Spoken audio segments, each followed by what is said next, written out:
Hi, and welcome to Dip In and Out with Lucy, the podcast that opens up the discussion around domestic abuse. I'm very, very fortunate today to be sitting down with Vickie Deeks. Vickie is the owner and founder of Sound Training Solutions, training and consultancy service. And I think to explain a bit more, it's best to hand over to Vickie. So, afternoon, Vickie. Oh, thanks, Lucy. Yeah. Hi. I'm so glad you've invited me to this today. Thank you so much. It's really an important conversation to have.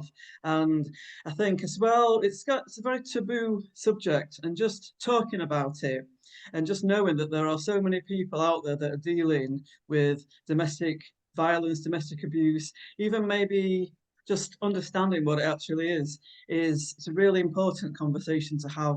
And it doesn't really matter regardless of age, gender, religion, etc. It's just out there, and it is a lot more common than what we think. And to me, the most important thing is to just keep talking about it as much as you can, and letting it be the norm rather than, oh, I better not say that.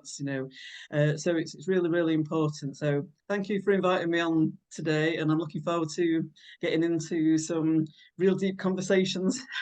Oh, I love that. And that was a wonderful introduction. Thank you. And you're right, 100%. That's one thing I regularly try and say is that it doesn't discriminate. You know, abuse does not discriminate. It doesn't matter who you are. And I think that's a very big factor that we need to get across to society in general. And just to sort of go into a bit more detail, what were the reasons behind setting up Sound Solutions? Well, the reason behind it is because I'm deaf. I've called it Sound Training Solutions, for it's a bit of a pun, a bit of a spin on the word sound. Mainly because of sound noise. That's something I don't hear very much of, but also that's my typical response from Yorkshire. I'm sound, everything's sound. So Sound Training Solutions. So not many people know that. But yeah, it's the reason why I did this was it started back in lockdown. And as a group of teachers, we were told that we had to start teaching our students online. And what we decided to do before we started with the students was to do some practicing between us as a group. So I decided to put on a session all about hearing loss, what it's like to be deaf, what it's like, the typical battles that you have on a daily basis, all this type of thing. And a major part of it is also resilience. And the reason why I'm deaf in the first place is because of domestic violence. And it's everything kind of bundled into one, really. But the actual idea for the business was when we were doing this training to practice teaching online, we've never done it before, never even heard of Teams. So we practiced as a group together, and what came out of it really was that my colleagues didn't. I thought they knew me quite well. They might have known the basics, but a lot of it was new information to them. So the sound training solutions came ultimately from the fact that I can pass on valuable knowledge, whether someone can hear or not. Because if someone can hear fine, it might be a case of understanding how to remain that way, not putting yourself into any kind of situations where the music's too loud or whatever. But also to then expand it and develop it into the what I call the spin-off issues that come with my particular situation. And even though my 24/7 existence in this world is all about coping strategies, managing to just get by in this way. Like we all do, we just want to get through the day well. It's also about the other issues that come with it. There's a lot of mental health and well-being. There's a lot of stigmas attached to it. Not only the domestic violence, but also anything to do with hearing issues. People are not likely to say they've got any kind of problem. It's just something that I'll just get on with it. It'll be fine. I'll not mention it in case there's going to be some kind of problem at work, or it's almost a case of no one wants to be discovered. We want to just get by. Yeah. But also with the domestic violence, I've got two situations in my life that I kind of work through each day that ultimately are so stigmatized, it's unreal. So if I can find any way of joining them together or the link between, and you find the issues that are associated with them both are very connected in ways such as finding the strength to keep going. Ultimately, your life is going a different direction than what it was before. I could hear absolutely fine until the age of around 18, and then it started to get progressively worse. Also, I I didn't really have that much experience with relationships, but anything that something like this, when you find that someone that you've been with for it was a few months in. I mean, if this happened when I first met this person, I wouldn't have obviously been with them. And the typical comment that I get is, why did you stick with someone like that? I'm sure you've probably found the same experience, but it's very typical comments when you say anything to do with domestic violence. The same questions are coming up. The same as when you tell someone that you're deaf, you get the same type of stereotypes, and it's just working through that really and hoping to pass on my knowledge, my experience, my strategies to other people, whether they have hearing issues or they've been through domestic violence. There's something in all the training that I do that everyone can relate to in some way and use it. So it's not just a case of speaking about what to do with this or ticking it off of the CPD on a typical afternoon, but it's actually to apply it to your daily situation and get through each day as best as you can. Oh, I mean, I absolutely take, apart from the fact that that was beautifully said, by the way, I take my hat off to you because, to talk about the experience, honestly, honestly, genuinely, and to talk about, what you've experienced and to be brave enough to, talk about, like you say, huge stigmas that, in terms of hearing loss, in terms of domestic abuse, and the fact that those two for you are interlinked, and turn that into something that is training, advocacy, speaking out about it will help others to feel secure enough to do the same. Because very often with domestic abuse victims and survivors, it's that not feeling safe, and like you say, it may be in the workplace people don't want to talk about it because they are afraid it's going to impact their job, their security. And sometimes, very well, many times, it's a case of, I don't want to deal with it. I don't want to think about it. I'm just going to hope that maybe it's not real and push it to one side. So to do what you're doing and take an absolutely horrific situation that I can't even possibly imagine and turn it into something that is positive and helping others, to me, is just incredible. It really is. Yes, I think I've spent that long being sometimes ashamed of it. And I even told people, I don't know which is easier to talk about, to be fair, because having hearing loss and tinnitus is difficult enough to admit to yourself, never mind to admit to other people, and actually taking that step to do something about it. Maybe not even realizing that you've got a hearing loss because sometimes it starts off with something quite mild. Maybe something sounds a bit distant than what it did before. And we might just think, oh, it's probably water in our ears from the shower or something. We might not actually associate it with being some kind of problem. So we're likely to put it off and off and off. But at the same time, your brain's actually getting used to those new sounds or the lack of sound. And you just kind of exist in your usual lifestyle and you just go to work and do everything as normal, not realizing that there is some kind of problem.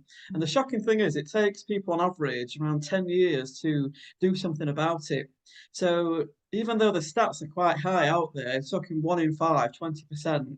I, I personally think that that is a lot higher because you're talking people in that 10-year stage that haven't even acknowledged it yet. Mm. So it is quite shocking. And when I'm speaking to people, it's not always a case of the obvious clues like, sorry, can you say that again? Or, but I can see it in their eyes, I can feel it. It's almost like a sixth sense that I've got where I can pick it up from other people. Wow. And it's all about the eyes every time. I can just see something. And it's that way of kind of saying, oh, do you have a hearing problem? It's very blunt. No, no, no, I'm fine. It's about having ways to just know that there are going to be people that you work with or live with or socialize with, and how to be with them without actually directing that question at them if they're not at that stage yet, you know. Yeah. But with the domestic violence, that is, I personally feel, I don't know if this is correct what I'm saying, but just my personal opinion is that is a very difficult thing to actually acknowledge at all. And even though you know in that situation that what you're experiencing isn't normal, isn't right, and you personally believe that, the more you try to escape that situation, for me, definitely, it got worse. And because I realised that this person wasn't who I thought he was, the it kind of escalated from there. And it was also almost as if he realized that I was trying to leave and, you know, get out of the situation, that's when the violence and the mental abuse actually started. So when you get comments like, you know, oh, you were young, you should have left him a lot sooner. Age has got nothing to do with it for a start. You Yeah. know, that's quite a tricky one to deal with. I was young, but I was young enough to know that that behaviour wasn't normal, and feeling like you are owned by someone and the extreme jealousy that was out of this world, almost as if I was, you know, I belonged to this person. It was really, really weird, and I felt it. It was almost a feeling of claustrophobia, and all you want to do is just be your independent self, which I always have been. But yeah, ultimately trying to get out of that situation made the violence actually escalate to something unreal. It really was. So it's anything, any kind of support that is available for like people like you that go out and talk to people and just raise awareness of this, to help them, because it's not anything to do with hearing loss, for example. You can make an appointment at your doctor's and go and get your ears checked. There's that option that you have. For domestic violence, it's like, who do you go to? You know, you can't really, you might not want to confide in the people that know you well enough because there's that fear of being judged. You can maybe go online to find something, but something discreet needs to be put into place where they can speak to someone or go for help, but no one is going to know about it. And ultimately, it won't be at a cost to them and their safety, because obviously, if the person that is with them knows that they're trying to get help, then that is when, like my situation, it could actually escalate and become a real problem. You know, yeah, again, you're 100% right. And a few things I picked out there of what you were saying in terms of the language we use as well. So very often we talk about in domestically abusive situations, if you're trying to support somebody, that we have to be very conscious of the language that we use, that we don't blame the victim or survivor. You know, we're not putting it at their door. It is 100% at the perpetrator's door, the behavior that's been displayed.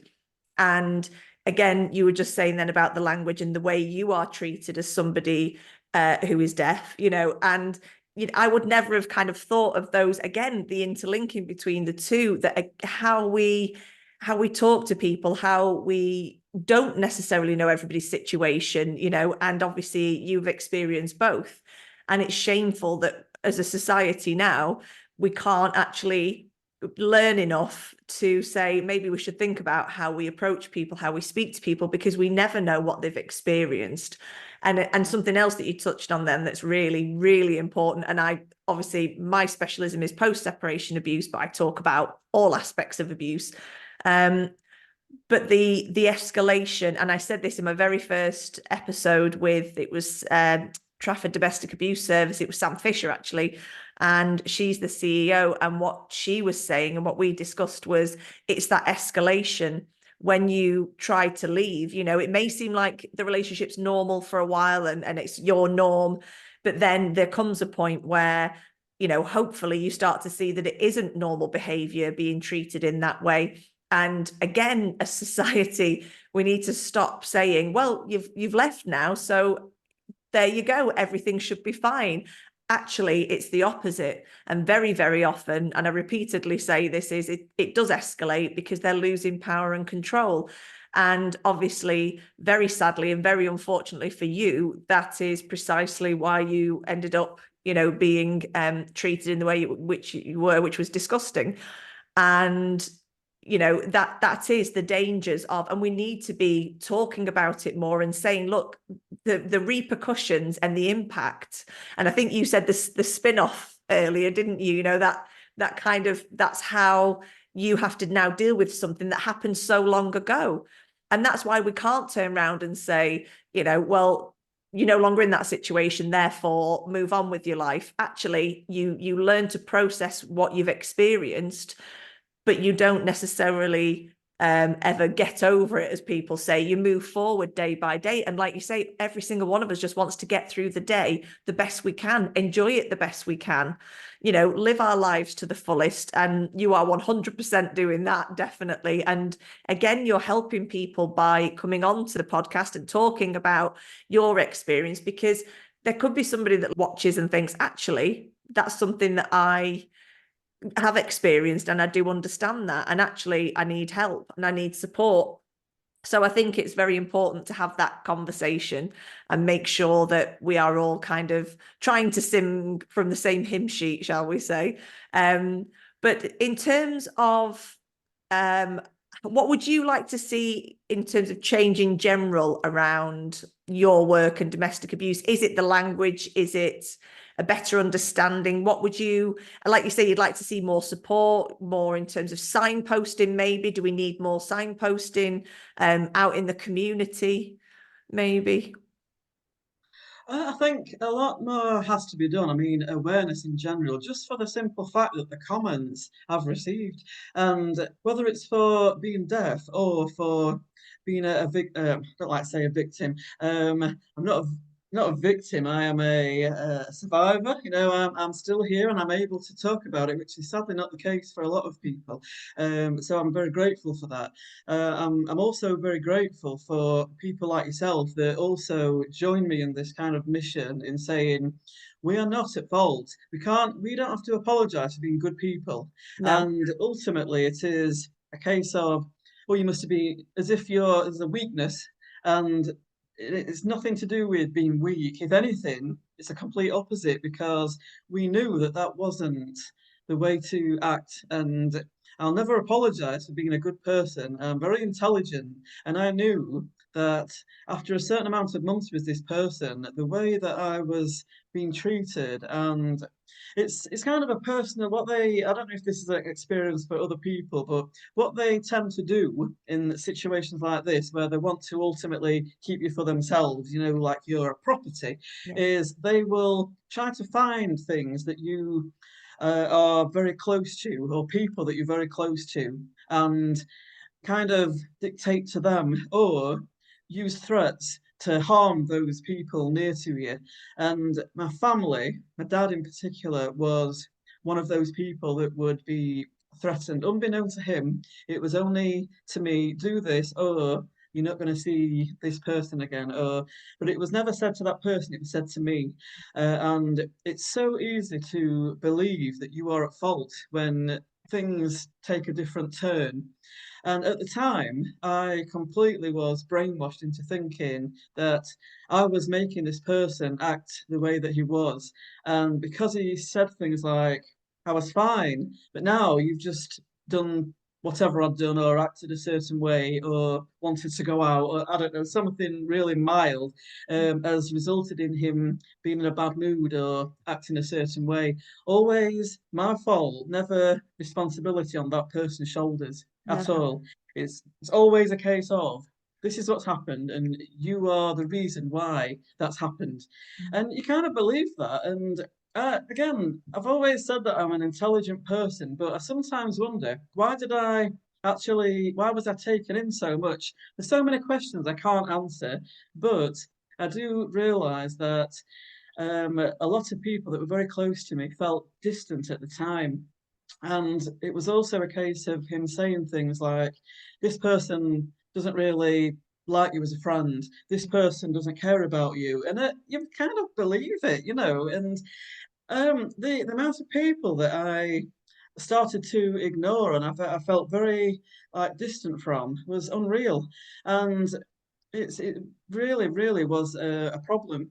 And again, the more that I got involved with this person, And one thing to note about, I don't know if you're aware of these stats. Someone I've read it somewhere. I don't, you read things, don't you? I don't know where from, but apparently, nobody actually shows their true colours in a personality up until at least around knowing them for about 9 months. Mm, So whether it's a new friend, a new family member, everyone kind of takes on mm, this kind, nice personality of a person. But then ultimately, and I think we're all guilty of doing this, oh, actually, that's person acted way out of character than what I thought, or they might really react in a strange way, and someone that you thought was quite quiet or loud or a different personality ends up being completely not what you thought. yeah, And for me, that was ultimately the same thing. I mean, he won everybody around, not just me. He was the nicest guy you could possibly imagine, and people said, "Oh, it's really nice," and everyone was happy for us. And you kind of in this almost this honeymoon stage to start with, and then all of a sudden it starts to gradually go a little bit weird. And I don't know exactly when it started, but it is. It wasn't in the first few months at all. And that's why when I got told this about around 9 months, I can not just relate it to him, but I can relate it to people at work that I've worked with over the years. I can relate it to friends that haven't actually turned out to be who I thought they were, that I've known a long time. And I think, and in terms of raising awareness, I think actually going out there, it's not just the people that are being involved with this situation and trying to get them out of it. But I think education needs to be done to people that are the perpetrator of this to say to them, do you realize this is what you are like? And I know that in lots of statistics, it is a case of that they were treated very similar way, maybe from childhood. Definitely the case of the person that I was with. He had, a lot of trouble at home and stepdad situation. And I'm not saying it's okay. What I'm saying is there's reasons that that person also needs supporting, not just the person that is trying to get out of the situation. And even though I got away from this person and I started I had to get rid of everything. I pretty much had to start a new identity altogether. And then going on the journey of hearing loss as it progressively got worse over the years. There's a lot to kind of take in there. I think I was that focused on just moving on from this person and just getting on with my life that I didn't really take on board what was happening. But I mm, do think that, not that I'm concerned about him in any kind of caring way because I've disconnected, but I do think that that person will have literally moved on to someone and just treated them exactly the same. yeah, So I think not just for the people that are, you know, uh, the victims of these assaults or in these kind of relationships, but I think education needs to go out to, rather than calling it domestic violence, that sounds very mm, heavy. Maybe talking about personalities and who's are you the one that's likely to take control in a situation, and maybe start those kind of conversations to bring those people forward that are the ones that are causing these kind of issues, and just pointing out that that is not how to treat people, because unless that gets diagnosed and dealt with, they're just going to keep the cycle going and forever and ever have children and probably do the same, and it's going to go on. So ultimately, I think people like myself that are out of the situation need that, to know that that is nothing to do with our fault. We're decent people, we're good people. yeah, absolutely. I mean, again, you've you've hit the nail on the head on so many points there around, because your experience, I always say everybody's experience is unique, but that doesn't mean that there aren't threads that run through as similarities between situations. And I think the isolation is a massive one for many, many people. And that happens over time. And you often find people will say, years down the line, if you are fortunate enough to no longer be in that situation, they'll say, we never saw you. You were a different person. You lost your spark. You weren't the Vickie I remember. There's all those things that get said, and it's really difficult because you don't see it happening. It's so slow, it's so insidious, and because we all live day to day, life moves at a rapid pace. I'm finding as I'm getting older. But That's so true. because life moves so quickly, we don't necessarily notice when these things are building, and there's no shame in it, and there's no blame there whatsoever. These things are being done on purpose because this person wants to retain power and control, and that's all they care about, is having that power and control. You don't need your family, you don't need your friends, you don't need to go to work, all these things that you don't need to do. I'll take care of the finances, or all the things that happen. But yeah, isolation, you are right, it's a huge one. And then coming out of the situation and having to, like you say, disconnect from that person, you're also then having to reconnect with all the people that you've almost grieved in a way and lost, and you've got to start building on that reconnection, and for something that wasn't your fault, and that always gets me, I think, is disconnecting from the abuser and the perpetrator, but also trying to reconnect, and also in some ways start your life over again. And in many ways, I think if a lot of people sort of thought of it as a second chance, if you like, at life, what you can take from the situation is, I've learned all of this, and now I'm going to implement that in my life. And actually, I'm not going to see it as something that, well, I wish I hadn't done that. It's happened. We can't take these situations back. They happen. What we can do is learn from them and do our best then, like you say, to help other people to try and move forward, on a daily basis. But you're right, education is huge. There are organizations out there that do work with perpetrators, who want to understand more about why they've done what they've done. I think there's a big area in terms of education with children. I'm constantly saying that. I'm really passionate about that. Age appropriate kind of conversations that schools, colleges, having with, I know we talk about healthy relationships, but let's be a bit more real about what can happen when you're in a relationship, being isolated from your family and friends. What is abuse, because again, most people don't think it affects them. And that's the thing that really always sort of drives me up the wall, is we're only ever one person away from potentially, knowing somebody. It could be yourself, it could be a friend, it could be a work colleague, it could be one of your own family members.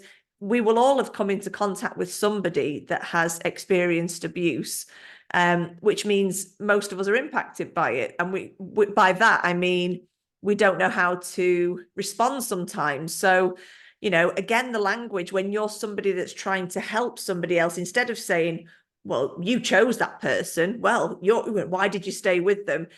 Maybe not say those kind of things. Maybe try and stand back, and for those people to just listen, no judgment. That's the biggie for me, is that we can't judge, because who makes us judge and jury? We're not the ones to judge why somebody was in a relationship. It happened, and how can we help them now? And that's, for me, I think, is the crux of it all. But you're right, education is a huge part. Otherwise, it will keep perpetuating, and it will keep happening, and we'll be no better off. But things are slowly getting there, aren't they? And I think things like this today, us sitting down and talking in this way, is a huge step forward. It wouldn't have happened a few years ago. Nobody would think of having a podcast talking about domestic abuse. Oh, look at you! Yeah, brilliant. This is what you're doing. But I can honestly say I've had this conversation in different kind of ways, but it's actually it's like lived or living experience that you can actually use to make a successful business out of, to use that knowledge. And for a while, that either talking to myself or you or someone that has dealt with this before, we kind of know what we're talking about. And we're not experts as such, but that lived experience, we've seen firsthand that anybody can get it wrong. And it's not a mistake. It's more to do with a misjudge of character. It's nothing to do with, and I think blame and guilt and shame is a lot of it, because actually, as soon as you mention those two words together, domestic violence, you kind of get, ooh, Yeah. and just the reactions of people, it's really, and people said things like, "What? I wouldn't have thought you'd have. I thought you would have realised that that was a problem, and I did realise, but it wasn't until I was, months in with this guy. If people show the true colours in the first day, I mean, you're not going to get past the first date, are you? You wouldn't take it any further. But the questions and the comments that I get is part of the reason why I used to just not talk about it, because it was just the same response all the time. And ultimately, the same with any kind of hearing loss or tinnitus, it's the same type of thing. And the minute you say deaf, straight away it comes to people's minds the same Mm. type of things. Oh, I don't know any sign language, or well, how did you hear that, but you didn't hear that? And it's the same kind of comments. And you find with anything to do with domestic violence that you may be trying to win people round in your trail of thoughts and say to people, I'm really intelligent, you're kind of repeating it, but it's not really intelligence so much. It's Mm. just getting it wrong. I mean, how many times have you met a new friend? When I had my daughters, for example, when they were babies, I used to go to the local toddler group just to get out of the house and just to Yeah. do things that other mums did. And of course, you get chatting to different people, and we got invited to different people's houses, and and did kid things together, and it's great. And then all of a sudden, you've so many months down the line, they might just do something or say something that you think, well, actually, this is not the kind of person that I thought they were. And you might suddenly decide that you like them, but just not that part of them. Or well, actually, when they've had a drink, they've got a real temper, or something that is a little bit out of character that's made you a bit, oh, just shocked. And it's no different when you're actually with someone. And there's when I first met this guy, what was actually different to him than the other guys around at the time, if you like, was that he didn't really. There wasn't much effort put in. He was just kind of chatting as if we'd been friends for a long time, and it was actually nice. It was relaxing, just a really nice guy to chat to, and I just took to him. There was something about his personality, but he didn't have any traits that I can pick on right now. I can't think of anything. He was just a quirky kind of guy, and he was very interesting. And this is the impression that he gave. And until you got to know him quite well, which is the same as a lot of people, you suddenly think, oh, it's not who I thought he was in the first place. And the amount of times I've actually thought to myself, how could I have been so stupid? How could I have not known that? And then as the years go on, or I don't know if that sounds patronising, but as you some maybe realise it and break it up a little bit, you think, well, what did I actually do wrong? I got Mm. with someone that I thought was a nice guy. I did everything that I thought was in a normal relationship, and we went away together. We did all different things, and I didn't do anything to make this person act this way. So why have I felt like this all these years? Why do I feel like it's my fault? And along with you put that in with a mixture of being deaf as well, and you've got yourself a whole lot of stigmas there. It's like a Yeah. mixed bag. And so the awareness training is really just Yeah. to say to people, if there's anything on your mind, just ask me, and I'll tell you as it is. And it just really the comments and questions that I get sometimes surprise me. I've not had that one before, Yeah. what people do think, and it's interesting.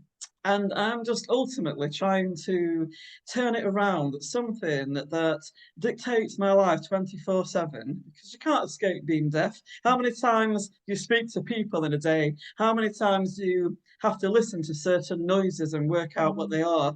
And for example, my poor cat.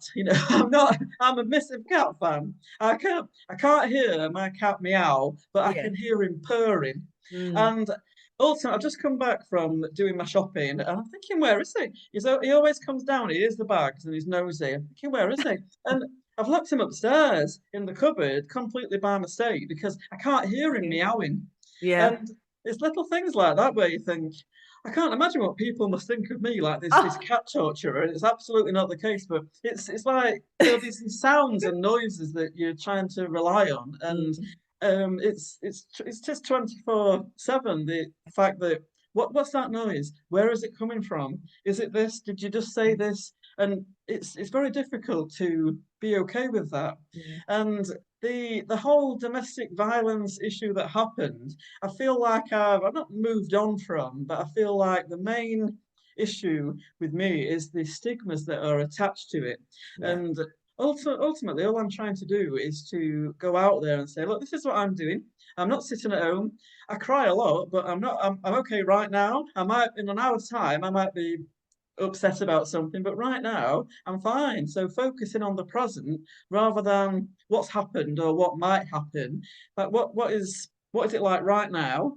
I'm okay. I'm good at the moment. It might change in the next hour. It might change in the next week. Who knows? I'm kind of up and down like most people are. But I take it with a day at a time, the old cliche, but it totally works. And anything that I can do to turn this negative experience that was really a negative experience into a positive and help people in some way, in something, even if I've just said something that maybe people can relate to, or actually I understand what you mean. It's Yeah. not about being deaf, but I get that in a similar kind of way, then I feel like my work here is done, you know. Do you know what? I think you've summed that up perfectly. I love that.